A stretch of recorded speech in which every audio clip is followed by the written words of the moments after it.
I'm going to go out and give, and I feel like some of the gifts are useful, and I feel like I'm, and I know the world is already going to be what it is. There's going to always be suffering. Mm-hmm. There's always going to be, something to change. There's always going to be some. But, as a servant, you do what's right. And what good is a byproduct of if you do right action, and good is a byproduct. And you hope that you can internalize it because, you're just, a real, some people just think the world is so perfect they don't have to do shit.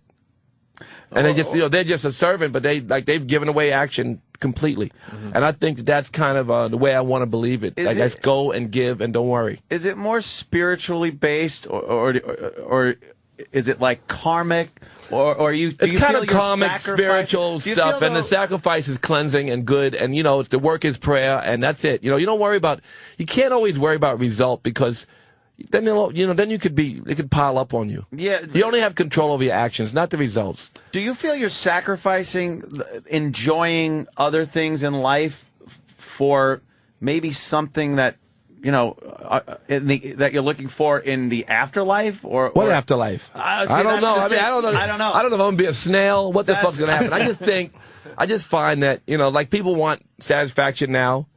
I always would go out and get high. I've been sober for, and I've been a vegan for, forever, right? So I would go out and I would get high and I'd wake up and have a headache. But I had fun the night before and the headache was worth it. Then one day the headache wasn't worth it. And the meditation in the morning, you wanted clarity instead of the headache. And you liked the morning meditation and it just felt better. And that was what, and so you move towards these things because you find out that your mother, the preacher, the prophet, the imam, the fucking whoever it is, the monk, they tell you they're right. So you try to, some of the stuff they tell you is, you learn that it's right. And you find that, no matter how many times you try to shift the blame or the choice to something less,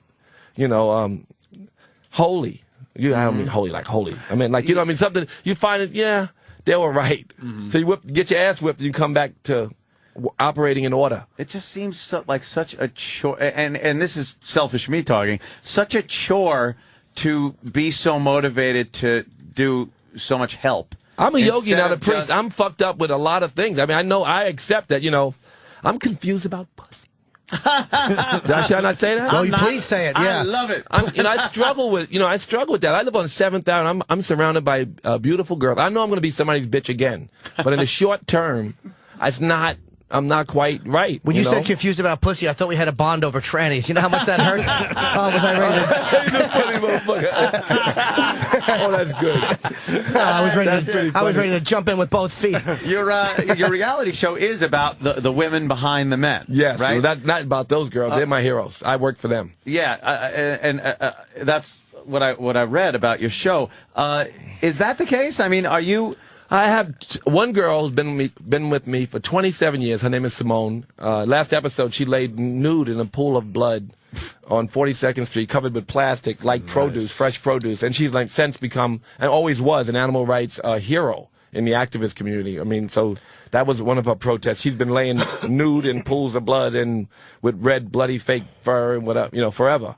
But this particular one we filmed as part of one of our protests, and it went on television. It was a big deal to a lot of people. Can I ask you a quick? Because I'm kind of, I eat meat, but I really am big on animals being treated badly. It drives me nuts. Do you think that sometimes PETA, who I think are well-intentioned, or they go too far and they lose people that they wouldn't lose? You have the Humane Society, you have ASPCA. It takes all levels of support for different, you had John Brown and you had a legislator, for slavery, or you had somebody, somebody has to speak up. And I think what they do is really valid. I've negotiated deals with major corporations on their behalf, and when they come to the table to negotiate with a company, a KFC or somebody, they come and they say, listen, why don't you get machines to separate the chickens? If you do this, then over a period of 3 years, you'll make this much money, and it'll be that much better. Even you'll make more. The world will be, we'll be happy. We won't fuck with you for 20 years or 16 years or 14 years, whatever it is. We won't call you back, and McDonald's did it. Could you do it? Because if you two do it together, that's the end. You don't have any problems. everybody will have to follow you. That'll be the industry. So we'll there have are this kind of negotiations that go practices. Or this much, whatever it is that becomes the standard practice because you're the leaders, and so they go after the leaders. So they do have a certain amount of common sense that they use where they're willing to compromise. When they compromise, and they have it all sorted out, they have all the economics. When they present a plan, they go in with a reasonable plan. They can't say, from now on, don't sell chicken. Yeah, they don't say that shit. But that's the image. That's the image and the impression that a lot of people get is that it's just unreasonable. Well, they got an army of people who are maybe unreasonable in some.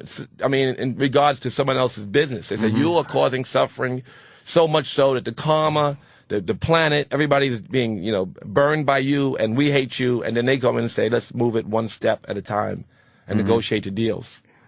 That's so. That's reasonable. Have you been arrested? Have you marched? Because a lot of guys will go out and march a little bit. And have you ever, Martin Sheen will go out and chain himself to trees and stuff? I mean, for many, I'm not just an animal rights activist. I have many causes and things that I care about, but I've not been arrested. I'm kind of embarrassed to say that. That I've not broken my cherry, as Reverend Sharp said. You ain't broke your cherry, boy. You ain't done shit.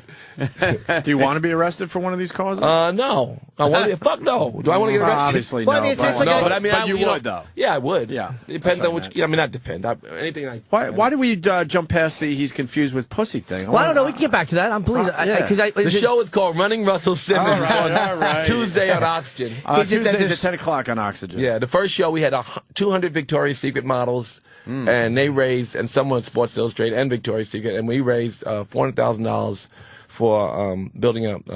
Yeah, it was Angels for Africa, first show, and for built at Sierra Leone, we built a maternity ward. And second show, we had Simone did the animal rights protest, and third show is our annual Hamptons. Like tomorrow, we'll have Amber Rose on there and Reggie Bush. A lot of people on the show. Everybody from the Hugging Saint to Courtney Love, from T.I. to Deepak Chopra, from just Swiss Beats and Alicia Keys to just there's so many different people in the few episodes we shot because people come through my office. Interesting people come through from the Hindus to the Muslims to the Jews to the just every kind of interesting person comes through my office. I love that about my office. Lots of diversity. Do you being in the position you're in? It's like after a while when you get girls, you could pretty much bang any kind of girl you want, whenever you want. Do you find yourself bored with that and like looking for other stuff to kind of be stimulated? Because it is after a while. If you can get whatever you want. Well, since I've been single, I've had two very serious relationships. One was short, so it was 3, but one was short, but was really intense. And then other than that, I've been single. So I've been single for about a year now. And it piles up. It gets a little boring. Yeah. One after the other? Yeah, but not one after the other, but just the idea that you find... people, sometimes guys will go after a girl because she's pretty and fun a little bit, but you really know it's not your perfect match. Where girls are busy sitting, some girls are sitting and looking for the perfect guy. So they sit around. Their single life is less exciting than a guy's life could be. I operate out of 7th Avenue. I meet beautiful women all the time. And, and sometimes I go out with girls who I know I'm not going to marry. Right? Yeah, you do that, right? Yeah, everyone. I've never even thought of marrying one. Exactly. So I'll be lucky if they make it out of my car without blowing me. Well, there you have it. So what do you look for? Because after a while, you have to wonder, like, does this girl like me for me, or because I'm like, what immediately makes you say about a girl, like, I kind of like this girl? I kind of like some girls because they're pretty. Honestly, I mean, I don't like fur, wearing, cigarette smoking, if I can help it. I mean, because they're not, because they're foreign to, I think, from what you're thinking, and people who make fun of your causes. I like girls who are interested in what I'm interested in, but I meet these girls like I just came back from Sierra Leone at this meditation retreat, and I studied in India with Patabi Joyce, and I'm a great yogi, vegan, perfect. And then co-cause from hell. You never know. And people have read about you and they tell you shit. But I don't know. I like pretty girls. And sometimes I say, are you interested in? Really, I know about that. And I talk about it. And I think that's not my favorite subject. But I'm on that subject. She's real pretty, right. So I'll give her some leeway. So you're equally as guilty as they are in some ways. Who's a better bang, the vegan who's into meditation or the coke whore? Yogis are pretty freaky. Oh, really? Really? Yeah, yogis are really. Yeah. You know the story about Krishna and Radha. You probably don't know this. I know it, but they don't. Right. No, you don't. You lion sack. Radha was married. And Krishna and Radha had carried on a very scandalous relationship. In fact, he was married as well. And Krishna had many girls. And Radha was his favorite girl. And he and Radha, their love was so inspired that the whole kingdom would like look at them, and many people would be enlightened just by seeing their love. But Radha was still like and Krishna was still and I think that they both I think they fucked a part of the kingdom. Between them. Where were they together? Where were they? A lot of Hindus don't dispute that. Oh, Hindus, okay. But it's just these are deities, and they actually lived according to. And so Krishna and Radha were kind of inspired, right? But they had the same struggle. And Lord Buddha said right before enlightenment that was his last struggle. Really? Right. Yeah. That was his last struggle. Yeah, it's like indiscriminate, sex, right? It's like a difficult.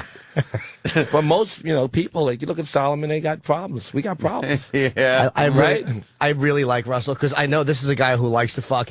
And this is what but not only likes to fuck. The idea that's just a man struggling. They act like it's not, and it is, and it's not so puritanical in my view anyway. I'm less offended by someone who wants to have sex than I am by somebody who wants to destroy the planet by contributing to so much crazy behavior. I'm really concerned. The 10 billion suffering farm animals, you must think that there's some karma attached to that. I think when you know it, you must think so. When you realize what it is, you must think that. Why'd they make steak so delicious then? God damn it. It's just wonderful. Wow, Russell just gave you a lot. I don't know. It's true. I don't know. How long did you eat meat for? Up until, I don't know. Yeah. Up until 13 years ago. Did you like it? Huh? Did you think it was delicious? It was fine. I ate pig feet. Really? Yeah, but I feel better now. Yeah. I'm much healthier now. Oh, yeah. My nutritionist looks at me. He's like, when are you going to eat some fish or something? You need some fish oil. I said, but you just checked my hair and my DNA and everything. Am I missing anything? He said, no, you're not missing anything for 53 years old. You're okay. So if I'm okay, I'm all right. You know what I mean? I wouldn't, eat meat every day. That's for sure. Moderation. Yeah. But moderation. I understand. I've been out. He's laughing at your moderation. Moderation. That's a good rap. People say that shit all the time. It's not good. No, I mean like red meat. Anyway. Not judgment. Being happy is the I'll most. eat chicken like a motherfucker. If it's health issues we're talking about, 50% of that shit's got to be just happiness. I think your endorphins that come out are anti-inflammatory or depending on where your brain is. And I think maybe 25% of it could be diet, and 25% of it's good to work out, circulation. That's a good mix. How good is yoga for losing weight? Because I tried Bikram twice and I almost had a stroke. Well, where I go, they never talk yoga. Yoga is a whole 8 steps, and in the 8 steps, the classic yoga they refer to as 8 steps. There are 7 steps that are not about the physical practice, but the idea of the physical practice is you smile and breathe in every difficult pose, right? And you take that with you in life, so it's good. That's the physical practice of yoga. But when you do it, and it's an aggressive class, like a Bikram class, but not Bikram, somewhere where it's really yoga, and you do it as this practice, and you sweat, and then you're with these people, and they're all dedicated, and they're all vegan, and then you start to take care of your temple more because it gets in you, people around you, and it becomes a culture, and you start making choices. I just want to lose my stomach and man tits, and I really don't feel like lifting weights. You can lose your man tits and other shit, but yoga does help. Yeah, it you does, can lose right? a lot of weight. Of course you can. How long is your class, each one you go to? An hour and a half. Wow. I like it. An hour. If Bikram was an hour, I never would have stopped going, but it was that last 30 minutes that just fucking... That's the idea. That's what kills it, the last 30 minutes. Exactly. But I wasn't in good shape for the first hour either. I wasn't cruising along. I was near death, and that last half hour just made me go, I want to fucking go home. But you jumped right in. You should have taken a beginner class or something. It was humiliating. All these fucking 90-pound girls with camel toe in front of me, and I'm just sitting there like a fat lump. That's the best. That's how I started. It was all girls with me. Yes. I couldn't touch my toes. I was in class. It was all hot girls. This is 15 years ago. There was no guys. Right. Maybe one gay guy. Right. And you and 50 girls. Damn. It was hot. How great are yoga outfits, though? They're always tight, and they just cling to the crotch. What's better than a girl in yoga pants? Yoga pants. Women should be forced to wear yoga pants to work every day. Yeah, no matter what they do for a living. Female cops, nuns. Yoga pants rule. Jesus Christ. You're talking about the work you did in Sierra Leone. What do you attribute the problem? And I know it's sort of not an easily answered question, but the problem with Africa, where so much help is needed. I was in London last week, and we raised $1 million for a Diamond Empowerment Fund. And what we do there, we have a school in Africa. Well, some of the kids are meditators there, and it's